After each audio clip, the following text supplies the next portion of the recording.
What is up, everybody? It is me, View President 102, and I don't know what's going on with my camera. Okay, there it goes. Okay, what is up, everybody? It is me, View President 102, and welcome back to our third Sanders Sides Theory. I wouldn't think I'd be doing more than one of these, but here we are with the third one, and this time I literally came up with this just by rewatching old episodes. I didn't get this one off of watching someone else's theory video, so I don't need to take the time to link anyone. So okay, so anyway, today is Deceit Boy's birthday. And I have been spending the whole day at school thinking about the Deceit Boyo. Now, Deceit Boyo, even though he's the lying character, he's the one we know least about. Like, we've only seen Remus in one legit Sanders Sides episode, and we somehow know more about him than Deceit. We know Remus's name. We've known Remus for a year now, and we don't know his name. Has it been 2 years? It's been 1 or 2 years. Okay, I'm stupid. So, Deceit technically is either 1 or 2 years old. Remus is not even a year old, and we already know his name. We know his personality well. Like, we could say that we know Deceit's personality, but we can't say that we know him. Like, we know the other sides and somehow Remus. Like, So, before I get into the theory video, there's a thing called subscribe button. It's my favorite button. I would click it because I like the red shiny. Once it isn't red, I don't click it anymore. But when it is red, I go click, and it's like, oh, and there's a little bell. I love ringing the bell. It goes ding, ling, ling, ling, ling, ling, ling. You should ring the bell. I don't know what I'm doing. I need to stop Jake Pauling. I need to stop Jake Pauling. Anyway, let's just get into it. Like I haven't already got into it. Okay, so Deceit Boy. Today I want to be covering what he is, who he is, and what his overall goal is. Now, from what we know, we've only had 2 full episodes of Senior Sides with Deceit, and one of them he was padded most of the time. And until I got to the end, I had no idea that that was a new character dressed as padded. So we could technically even say he was only there for a full episode and a couple minutes. I'm not counting the Sandra Sides video because he just said don't touch my hat and then cursed. It wasn't anything too revealing. But what I really want to focus on is the courtroom episode. Now, opinions are opinions. Please don't attack me. But the courtroom episode is my least favorite Sandra Sides. Not that it's a bad episode. I love it, just I have some bad connections with courtrooms, so it makes me uncomfortable watching it. So nothing against Thomas or the way he made the episode, it's just a personal thing. So, first I want to figure out what Deceit is. We know that he's confirmed by Thomas by the half good, half bad, half boy. That he's half snake, confirmed by Thomas by that Tik Tok. Half good, half bad, half boy. But that's another thing I want to cover. Thomas put him as half good, half bad, half boy.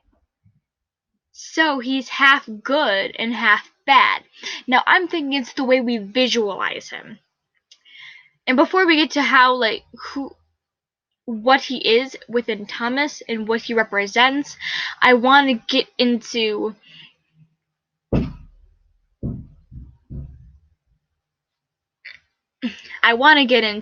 everything. Okay, I'm just gonna share this because, both me and my friend, August W Edits, link in wherever and down there, made it into a show called Little Woman. It's gonna be fun. Yeah.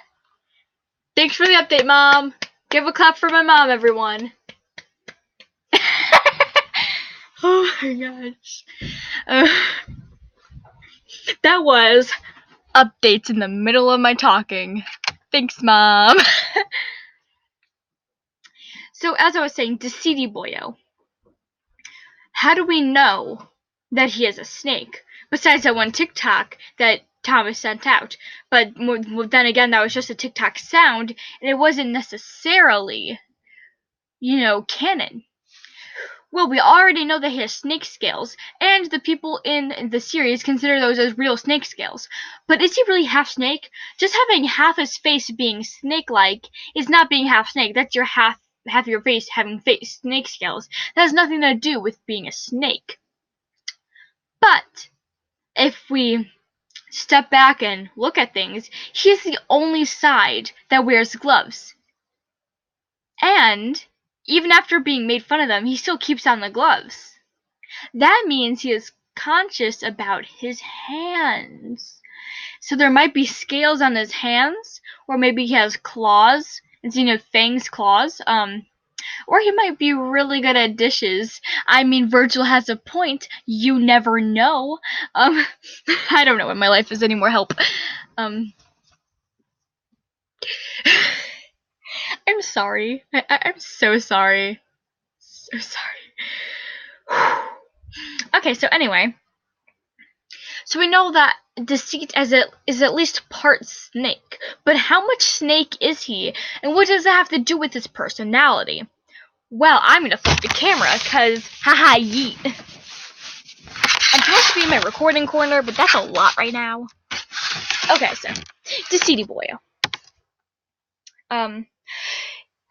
How do we know that? Well, just covered that. I'm stupid. Okay, but the script's right in front of me, but I refuse to read it for some reason. Why? I don't know. So, how much snake is he? Well, according to the TikTok that Thomas posted, he is half good, half bad, half boy. So he's half boy and probably half snake. Now, I've heard some theories about how every scale on Deceit is a lie that Thomas told, but I think that'd be falsehood. Falsehood! I don't know how to edit in clips, so I'm going to scream for Logan.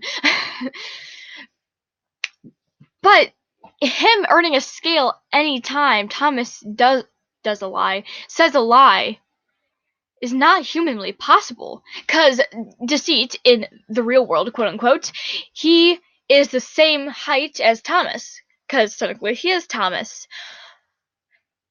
But all we could see that he has scales on is half his face.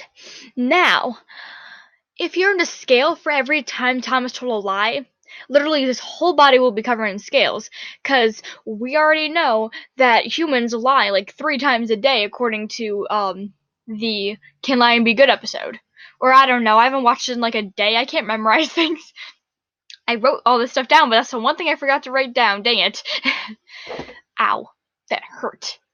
In case you're wondering what happened, I dropped my skateboard on my foot, and that's not always fun. So, moving on.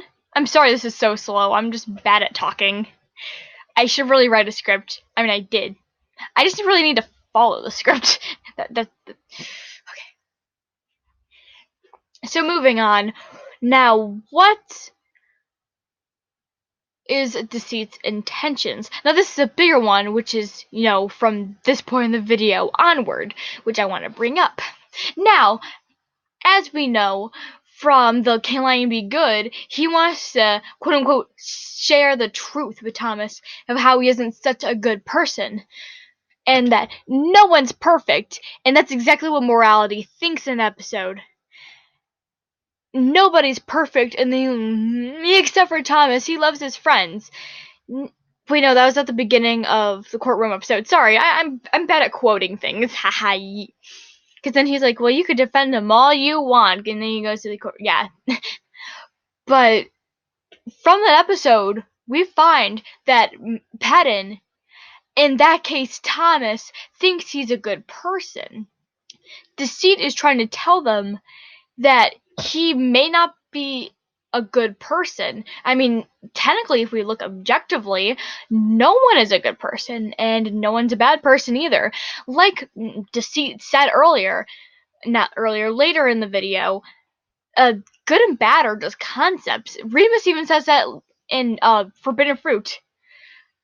Good and bad is all made up nonsense, and he brings it up right before quoting Deceit from the previous episode. Now, I was gonna wait till after the new Sandersize episode comes up to post this, because that would give us more information on Deceit, but it was either, okay, get more information after the episode, or have material to work with for Deceit's birthday. And I chose Deceit's birthday because the baby boy deserves something from me. I can't art, so I'm not sharing fan art for his birthday, but yeah, I could definitely be able to do the theory. So, this shows that Deceit is trying to show him that not everyone's good, you can't be perfect, no matter what Patton or Roman tells you. Virgil doesn't want to deny Patton or Roman because he thinks, okay, Deceit thinks that they're a bad person. The good guys, quote unquote, Patton and Roman, think they're good people. Now, Logan, he thinks objectively that good and bad are constructs too, because at the end of the episode, he brings that up of can lying be good? And that's exactly what Deceit brings up later. So he has a point, and like Logan could really state anything later on in the courtroom episode because he was in the freaking wings. He didn't even get a seat up front. He had to go sit all the way in the back. And Logan could have moved, but he didn't. Which is saying that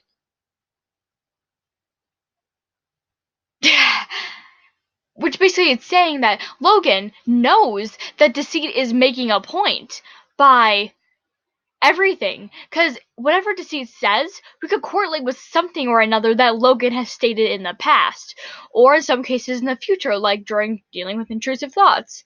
Thoughts that pass your head are only thoughts, and Deceit even says that in the courtroom episode. I forgot the exact quote, but you guys know where I'm coming from. You guys are probably bigger fans than me. So Deceit. What is his main goal? What is his purpose?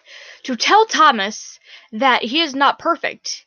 I mean, he could possibly be a good person. Deceit never said he was a bad person. I mean, in the Can Lying Be Good episode, he did say, you are a very good person, Thomas. But he is Deceit, but like he said in the beginning of the courtroom episode, he does not only speak and lie, he speaks the truth sometimes. But like Virgil said, that doesn't mean he can be trusted. But I really do think that comes into consideration when you're thinking, okay, Deceit. The Deceity boy says that he's a very good person. I mean, not necessarily lying. But he's trying to say you can't think yourself as a perfect person. Now, another fan theory that's more so like fanish than theory-ish, with not so much evidence, is that another one of Deceit's goals is to bring back Virgil. Now, as we know from the end of DWIT, dealing with intrusive thoughts, if you've never heard that acronym before, I mean, you're probably living under a rock with no internet if you have never heard the word DWIT. But yeah, in the dealing with intrusive thoughts, he even comes up with the statement like, what was I saying? Dealing with intrusive thoughts, we find that Virgil was a dark side. We have all predicted this. Like, I love how Thomas was into that scene. Like, just getting away from the theory for a second, the way Thomas did that scene, he was about to cry. Like, he was so, like, into Virgil's character, and it was amazing. Okay, back with the theory. Virgil on the verge of tears. Get it? Verge. I did that in my last theory episode. It's still not funny. But he was literally sitting there about to cry, saying like, I'm a dark side, or I was a dark side. And that's why he doesn't like using the term dark side, or quote unquote dark sides, because he used to be one of them and he doesn't want to be associated with the bad. And it's like, Virgil, no, no, baby boyo. So, anyway, Virgil is to be the dark side, and most fan fictions have already predicted this, that Deceit came out to try to get Virgil back. Just think, it wasn't until after accepting anxiety that he decided to show up. I mean, Thomas did say in his accepting anxiety behind the scenes episode that he did this because he wanted to get the whole Virgil redemption arc thing over before he introduced any more characters. But he could have been done this for the main plot too. Like, Deceit never had to physically come after Virgil because he was still, in between light side and dark side. Like, he probably wanted to be a light side but was never accepted, so would probably go back to the dark sides. But after he was accepted and he told them his name, and he was welcomed to the group by everyone, including Princey. He's like, okay, I'm here to stay. They know my name. The very next episode, he made his own outfit. And, like, they were close buds after that, pretty much. And Deceit was like, no, I was okay with you hanging out with them, but there is no way that you're calling them family. So he came in, he was like, who is she? Never heard of her. I'm sorry, I had to. So, those are two possible reasons, or not reasons, those are two possible things that Deceit was his goal. Is he going after Virgil? And is he trying to tell Thomas that he is not a particular good nor bad person? Like, I can't see Deceit actually trying to be a bad person. All the sides, in their own special way, try to help Thomas as their host. If something bad happens to Thomas, something bad happens to the sides. And I can't see Deceit wanting to give up his natural existence just so that he could get his fair win. Like, that doesn't seem like something Deceit would do, if that makes sense. So, the only side I could see doing something against Thomas's favor is Remus. But I don't think the intrusive thoughts are something Remus could control. But that's another theory for another day. I'm just gonna bob back and forth for a second. There we go. Okay, so as we know, Deceit probably wants the best for Thomas, considering that that's his house, that's his body, that's Deceit's home. That's been his home for his whole life. So why do the side think that he's trying to hurt Thomas? I mean, even if he was a quote-unquote bad part of Thomas, why would anyone that okay, so say that you lived in a house, but you needed this house to survive. It was your shelter, it was your way to get food. Like, food popped up, all your friends lived there, maybe some of your not friends lived there, but whatever, you still have a place to live, have all your essentials, and a little bit extra. But then you light up a match and put it on fire just to prove to your friends that you could set a house on fire. That's like saying Deceit's trying to hurt Thomas. He's not going to hurt Thomas just to prove a point to them. He's not going to hurt Thomas to win a game. He's probably not even purposely hurting Thomas. Just like Remus, it's probably the way that Virgil and Morality are reacting to Deceit that makes him a quote-unquote bad trait. I mean, Yerk Stanson. Any side can be considered a bad side if you have too much of it.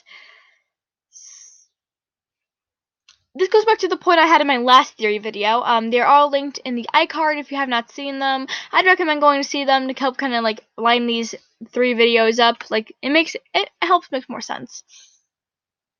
You click in the link. I need to stop Logan Pauling. I need to stop Logan Pauling. There we go. I said the same word. But continuing what I said,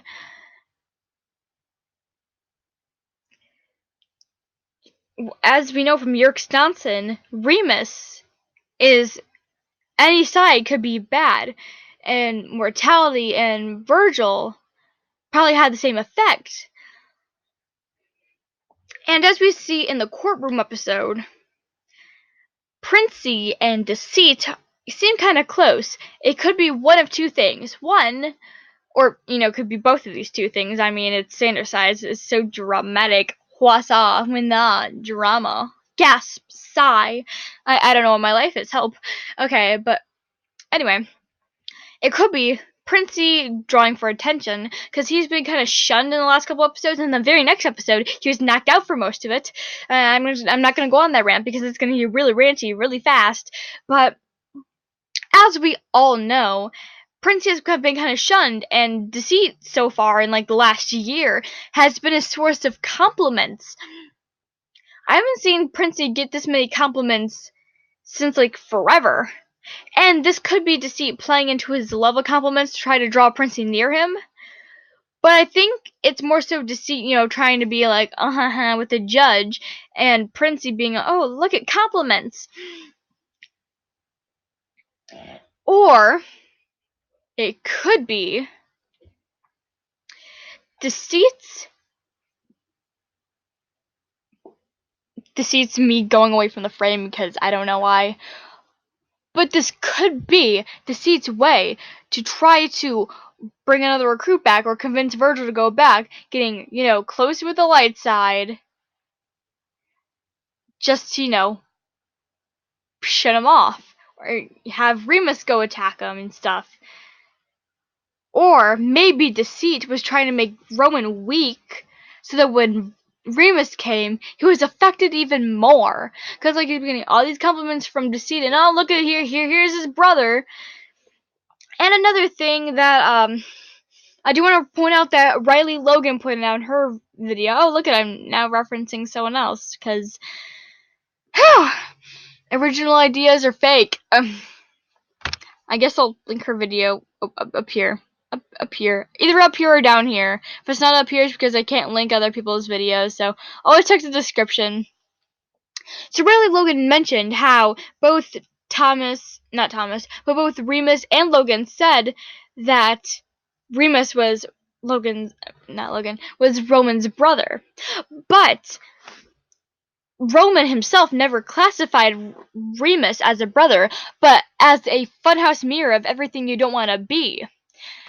And then that could be a whole theory on its own. Riley Logan covered most of it. Like I said, check out the video because it's a good video. And I've been waiting for it for like a month now. Like, she on a roll. But we get this like kind of tone out of Roman in that episode where he's uncertain. And he has a realization, and he doesn't get to share it. Like Prince Alex said, I'm not linking that video because that's way too much work. But it's linked in my last video if you want to go see it. Additionally, Deceit. Haven't you noticed? Out of all the sides, he wears the most clothing, and even out of all the clothing he wears, it's the thickest. That goes back to him being a snake. Like, he's trying to cover the snake scales as much as he can. He has a neck that not a neck. He has clothes that cover his neck. He has clothes that cover his hands. He has clothes covering him from head to toe, except for his face, where it's half snake. But that I kind of see Deceit insecure of his scales, if that makes sense. Like, I think he thinks that, like, people see this as making me tough, but he's super insecure about them because, like, normal people don't have snake scales on their face. And he's the only side with, like, distinct features on his face. I mean, yeah, Pat and Logan have glasses, and Remus has that nice moustache, but, like, those are natural features to a face I'd see on a normal, everyday person. Deceit has snake scales. When's the last time you've seen a human besides Deceit have snake scales on their face? Probably no one. Unless one of your friends or family has, like, a medical condition. In that case, I'm sorry, but, like, he's insecure. And that could contribute to him wanting Virgil back, so he has the complete, family, so he feels whole again. And I don't want this video being too long, like I've cared about how long my videos are. But that is how I want to wrap it up. Happy birthday to you, Deceit. You have been the good snaky boy since February 3rd of 2018. Yeah, he's 2 years old. 2018. I'm pretty sure it's 2018. Because 2019 was the year that I was here. Well, that's 2018. 2019, you had the court. I'm stupid. Yes, it was 2018 of February 3rd. Why did it take me such a long time to get that connection? I've been talking about the courtroom episode all episode. So I'm hopefully gonna be able to post these 3 episodes more often. I enjoy making them, and hopefully they can be higher quality because this sucks. Anyway, see you next time. Please subscribe, hit that bell, hit that like button, because I like likes. Comment down below what you thought, and if any of these spark your own theories. And if this gives you any ideas of what could happen in the next episode. I need to make another theory after the next episode. Wow, yes, yes, yes, yes! Anyway, please visit my merch store, link in the description, and da da da da da do do do do do do do do do do do do do do do. Your best. Wow, that was extra.